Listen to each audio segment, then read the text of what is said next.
As we approach our November election, we are aware of hyper-partisan divides which often disrupt our finding common cause for the common good. A member of one of our engaged congregations is active in a creative new paradigm relative to our current party system. Dr. Paul Detrisac will provide an overview of a new approach, and it's worth saying that Interfaith Action presents this as an informational session and not as a recommended approach. We do agree that current partisan divides often serve to hamper our achievement of the common good, and we encourage robust discussions around moving forward to a future where we have a shared approach to solving key public issues essential for a democracy which provides opportunity, wholeness, and justice for all. Dr. Detrisac, at this time, I'll turn it over to you. Welcome, and we look forward to hearing from you. Okay, thank you. Thank you very much. Well, welcome to this discussion of the Forward Party. We are independents, Republicans, Democrats, Libertarians, and patriots who are sick and tired of watching our nation crumble under the weight of the oversized two-party political system. These different parties, Democrat and Republicans, put politics as their top priority. We were founded in October of 2021 because for too long, our nation is waiting for solutions. It's time to change the system and give America hope and opportunity. Now, politics is such a divisive issue, but it doesn't have to be that way. Don't we want a party with new ideas, a party that works for us, a party that gets results, a party that just doesn't define success by just getting elected again? Don't we want the Forward Party? Now, we are growing rapidly. We recently merged with Renew America Movement. This was an organization started by Governor Christine Todd Whitman of New Jersey and Governor Bill Weld of Massachusetts. And we also joined with the Serve America movement, which was founded by David Jolly, US Congressman. We are now the third largest party in America with resources. We want free people interested in a thriving community with a viable democracy. Well, what does the Forward Party stand for? No time seems more urgent than today, with people trying to overturn our democracy, shoot up our schools, and cancel anyone who disagrees with you. The Forward Party stands for ranked choice voting, open primaries, term limits, evidence-based approach to governance, and doing, not dividing. Well, what is ranked choice voting? Let's take each one of these separately. Ranked choice voting, as demonstrated in this video. Pick your favorite color. The ranked choice voting way. Instead of voting for just one color, you get to rank your top 3. Well, purple is the best, but if I can't have purple, I want blue. And if neither of those wins, I guess I can live with orange. Now, let's count up everybody's votes. Under ranked choice voting rules, it's not enough just to get the most votes. You need a majority. More than 50% of the votes. Purple's ahead, but it has only 7 votes.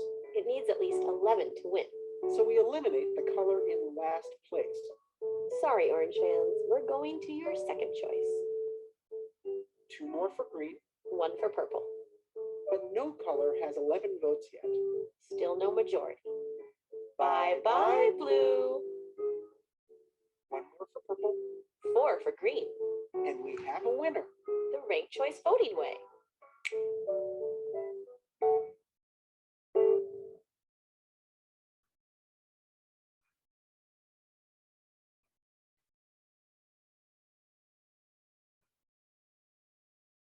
Darn it.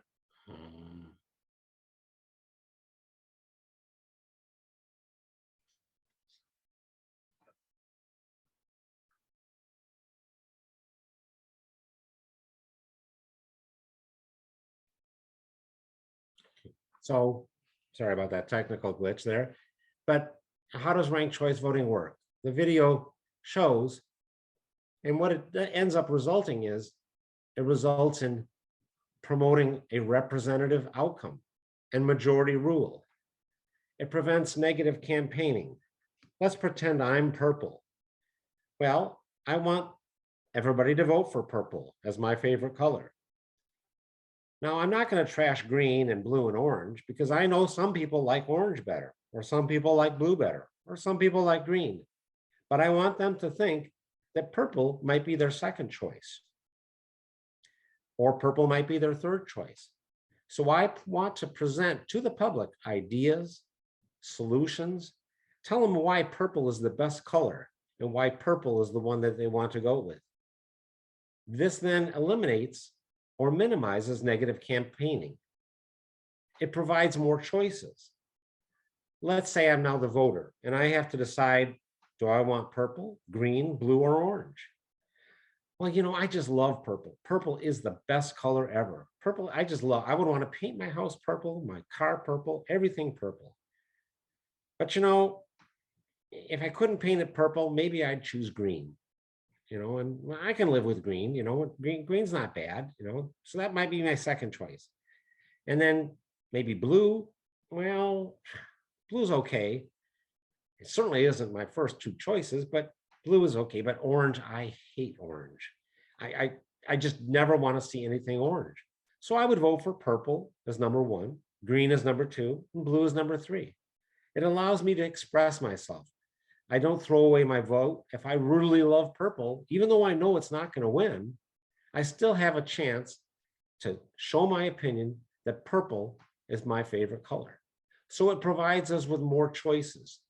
It saves money by eliminating the needs for runoff elections. As you see, at the end of that election, we have two candidates. We have a winner who has 50% of the vote or more. It minimizes strategic voting or negative voting, trying to take out the opponent. Strategic voting is very common in today's primaries. It increases the participation of military and overseas voters. Now you might ask, how does that affect military and overseas voters? Well, we know if we have a runoff election that we have to issue a new ballot.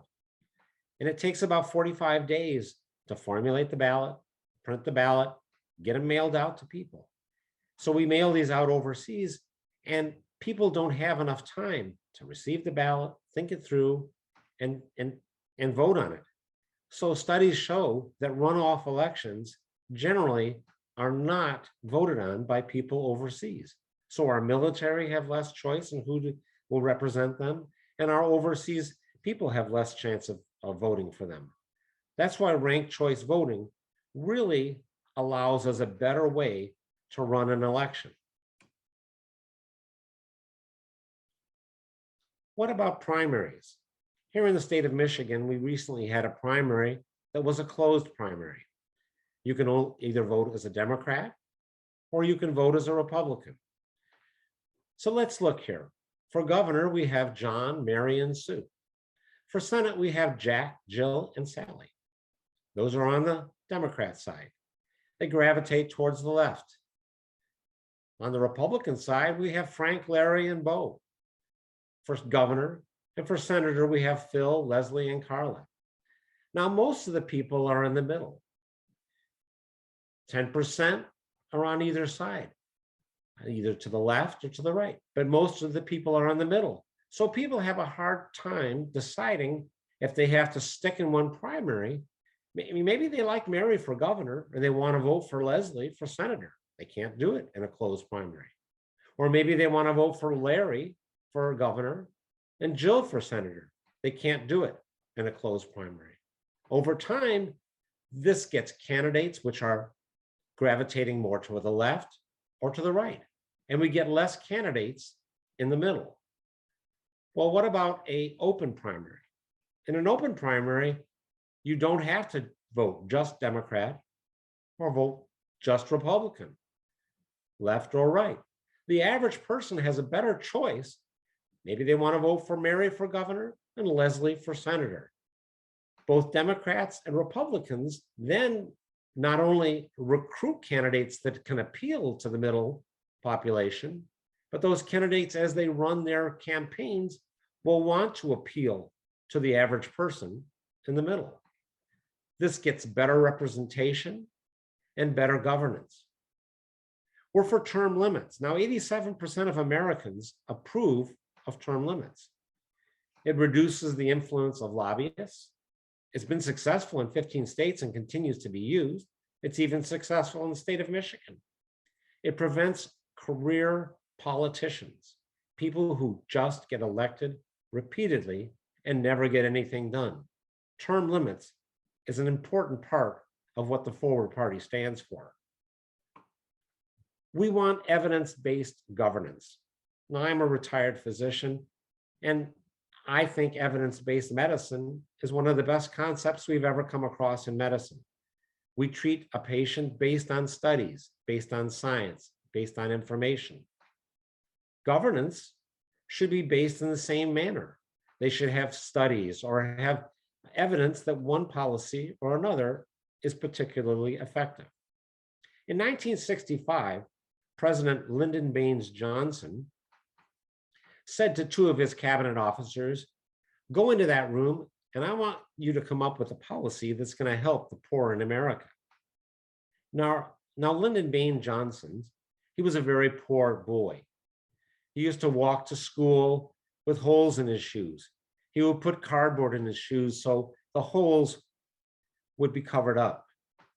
He worked his way up. He went to teacher school, became a teacher. He went on to become a congressman, then a senator, then vice president of the United States, and then president of the United States. But he always remembered his poverty in the hill countries of Texas. So when he had passed legislation that had been initiated by JFK, such as civil rights legislation, he then turned to those two cabinet officers and said, "Go into that room and I want you to come up with a policy that's going to help the poor in America." Well, they came out of that room with aid to dependent children. Now, aid to dependent children had been part of the New Deal by FDR, but they had found it wasn't being used as much. And LBJ had them come out of that room with ADC, and that has morphed into a very large program, which is part of everyday life. Now, people might say they're for ADC or aid to dependent children. People might say they're against it, but there never was a study to show whether it would be good or whether it would be bad. And people always are pointing out unintended consequences of aid to dependent children. So we need evidence-based governance. We need things to be implemented that have been tried and true and have been tried to be and shown to be effective at smaller scale throughout the country. Universal basic income is an income study that was done in 1974. Universal basic income is something that Andrew Yang was supporting before the Forward Party was initiated. We feel this needs more study, but it's something that we might want to consider. In 1974 in Manitoba, Canada, there was a 4-year study where each family was given $600. During that 4-year period, hospitalizations fell, unemployment rates did not change. People didn't take their money and sit at home and not work. Their mental health improved. They had better graduation. More kids graduated from high school. And the only reason it was stopped was because there was a change in government in the Canadian government in 1979. During COVID, everyone received checks from the government. So basically during COVID 2020, we had universal basic income. And people were getting money because they couldn't go to work because of the pandemic. Well, we tried it out. The country didn't fall apart. People might say that some of the inflation we have from today is due to these checks going out, but we think that this deserves a look-see. And with evidence-based governance, we could evaluate whether this policy might be something to help the people who are on the lower ranks of our society that cannot, economic ranks, and cannot pull themselves up. This allows them a bit of a foothold to get up. So, Democrats want us to hate Republicans. Republicans want us to hate Democrats. If half the country hates the other half, we'll never get anything done. This party is for people who don't want to become a partisan Democrat or a partisan Republican. They're looking for a place to land. That's the Forward Party. That's a place where we can all get along and we can all get things done. If you join the Forward Party to serve America, we feel we'll save democracy. We feel democracy is definitely in peril. We believe in protecting liberty so we can all chart our own unique paths, embrace creativity, and do the most good for the most amount of people in our country. We want to be part of the solution. We want you to be part of the solution with your help. If you go to the grocery store, you have 37 different types of salad dressing, 50 different types of cereal. But when you go out to vote, you only have 2 choices. We live in a country where we have an abundance of choices. Why? Why do we have only 2 antiquated parties that limit our choices and continue to want to limit our choices? So we want to move forward, not left, not right, but forward, to build a modern and effective government, to elect officials who put people first, who unite America with grace and tolerance. We want to reform politics for innovations and solutions, not just get reelected. After the merger that I spoke about between Serve America and Renew America, we are now the 3rd largest party with resources in this country. We are registered as a legal party in 4 states, and we are moving forward in others. We have a $10 million budget. We have volunteer chapters in every state. We support candidates throughout the country, and we also support policies, specifically in Utah. Evan McMullin is running against a Trump-endorsed person named Mike Lee, who was basically texting the attackers as they stormed the Congress Capitol on January 6th. We support Evan McMullin. We do not support Mike Lee. Evan McMullin is a Forward Party supporter. In Alaska, we have Lisa Murkowski. Lisa Murkowski is running against Kelly Shabaka. Kelly Shabaka is a Trump-endorsed person. She would not be a good senator. Just last Tuesday, they had a primary. In that primary, they used ranked choice voting.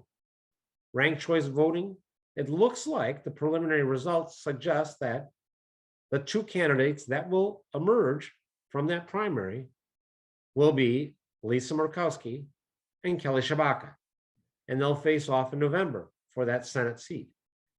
If that is the case, and if the numbers hold true, we at the Forward Party are continuing to support Lisa Murkowski, and we are going to push hard for her to become elected, to bring moderation and good governance to our country. In Nevada, there's a ballot initiative that's very important. The ballot initiative will put forth open primaries and ranked choice voting. Who do you think's fighting this tooth and nail? The Democrats. They're pouring money into Nevada to block ranked choice voting and open primaries. What are they so afraid of? Are they afraid of the middle of our populace, that middle depicted in that bell curve, coming and voting for the best candidate? It seems like they're fighting it tooth and nail because they want to preserve their partisan position in the political system of today. So let's lead America forward. Let's build a new political home. Let's work on reforming elections and reforming primaries. Let's put an end to hyper-partisanship. Well, what strategies do we have here at the Forward Party? We want to recruit solution-oriented candidates, not Democrats, not Republicans, not Libertarians. We want people who want to solve the problems. We want to work local to national. Now, who affects you the most? Maybe it's your mayor. Maybe it's your city councilman. Maybe it's your parks and recreation people, people at our local level who help our Little League players get the best possible conditions, people who fill our potholes and take care of our daily lives.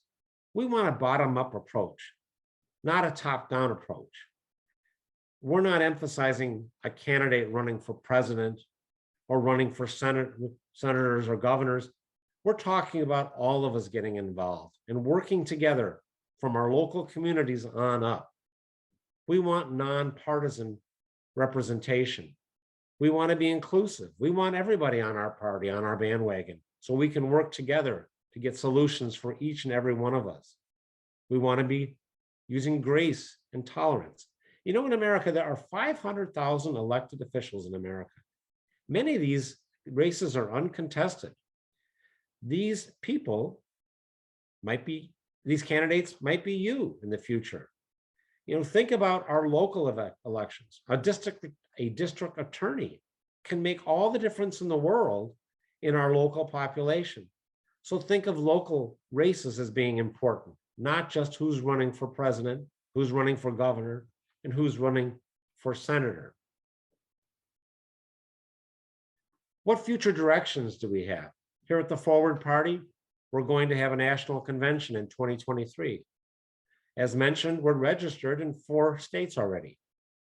We expect to be registered in 15 states by the end of 2022. We'll have 20 more states registered by 2023. And we expect to be registered party in all states by 2024. But this will take work on the part of all of our Forward Party volunteers, maybe work by you, or work by your neighbor, or work by your friends. What initiatives do we have this year?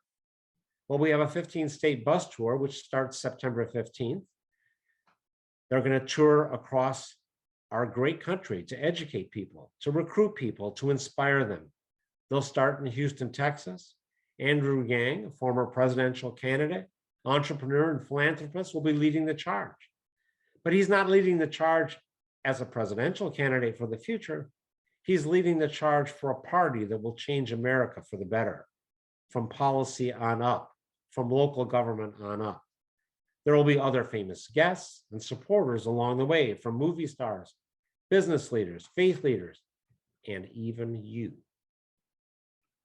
We deserve better. Every American should feel good about the future of their families, their communities, and the nation.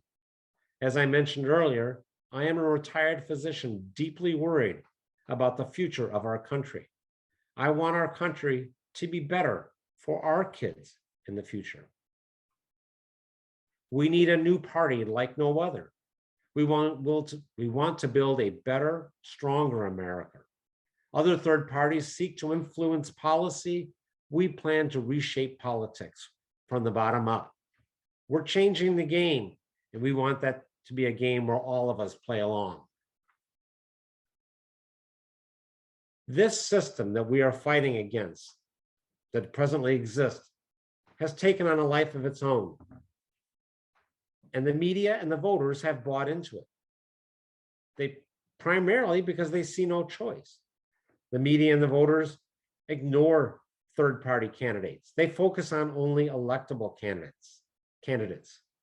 The media help to shut out competition. Everything in our election system reinforces this message, from debates that exclude minor party candidates to winner-take-all voting methods and partisan primaries that lead to candidates on general election ballots that represent just around 10% of the fringe partisan electorate. We feel trapped. Ballot access laws written by Democrats and Republicans further look to shut out competition in a way that we find unacceptable in any other market. Let's not fool ourselves. The best path to the highest quality of a product is competition. That's what we need to build into our political system. If we are to see real change, we need competition, political competition. First, we have to get rid of the duopoly. You know, we all agree that a monopoly is bad, but a duopoly where you have 2 parties, Democrat and Republican, that limit all our choices and limit competition, A duopoly is just as bad as a monopoly. So we need you. We can only fix America if we all roll up our sleeves, if we talk to our family about the Forward Party, if we talk to our friends about the Forward Party, if we talk to our coworkers about the Forward Party. Make a difference. You can lead a team. You can be an activist. You can recruit members. You can repost things on social media about the Forward Party. So you can network. You can buy merchandise if you want. You can join Discord. Discord is a web mediated discussion platform in which we discuss ideas and solutions and work together. We want you. You can donate. You can sign up with the Forward Party today using the web link. You can plan an event, or you can find one near you. Every week, there are events going on locally and nationally. We had one in Kalamazoo this last Tuesday. There are lots of events. Look at the calendar on the Forward Party website. You'll find things where you can attend and you can learn about who we are and what we stand for and how we hope to change America for the better. So I want to thank you for allowing me to discuss and promote this new party. My web link, the recruiter link, is listed at the bottom of this slide. And then there's a bar graph or one of those computerized things that you can scan. And that'll take you right to the Forward Party website to get the information and hopefully bring you along and show that we're not left, we're not right, we're forward. Forward for America and forward together. Thank you. Thank you so much for your presentation. That was extremely insightful and very interesting. I thought it was very, very well spoken and put together. I mean, you've evaluated so many issues in our current political system and proposed, I think, really intriguing solutions. So thank you for this presentation. If you, as we finish up for this episode, I was wondering if I could ask you one more question, and that's how for you, your faith is connected to your political activism. As you are aware, Interfaith Action is a group of over 39 faith communities who believe that our faith is connected to our political action. So my basic question to you is, you're a member of the vestry of the Episcopal Church in Niles. How has your faith connected you to political activism generally, and the launch of the third party in particular? Well, as a vestry member of the Trinity Episcopal Church, I find that our outreach in the community, as well as the outreach of many other parishes and faiths, is so important in making our community a better place. The working from the bottom up, as I mentioned, working from the local level on up makes such a big difference. I participated recently with St. John's Episcopal Church, Grace Episcopal Church up in Ottawa County for a Latino outreach. We have this October an interfaith missionary get together out at Tabor Hills, which the Interfaith Missionary of Southwestern Michigan is sponsoring. And there we collect things for our Latino migrant workers and for our community. And we provide food and sustenance and personal products for them. But I also attended last year's service, and I found that it was very moving. We had an imam, we had a rabbi, we had a cantor, we had a priest, we had people of all faiths, all with similar goals, similar things in which the Forward Party stands for, coming together and solving the problems rather than just shouting at each other. My faith has led me to become more involved in everything from working with education regarding the Forward Party, but also working, with our fellow community members to make our community a better place. Because, unless we do it, every one of us, unless we stand up and say we want a better solution, from sharing and spiritual support. It's not going to happen. We can't wait for people from Lansing or people from Washington to fix the problems. We need to work together to fix them from our end. That's sort of how I came to the Forward Party and through my spiritual journey in the Episcopal Church, as well as the other great faiths that we work with.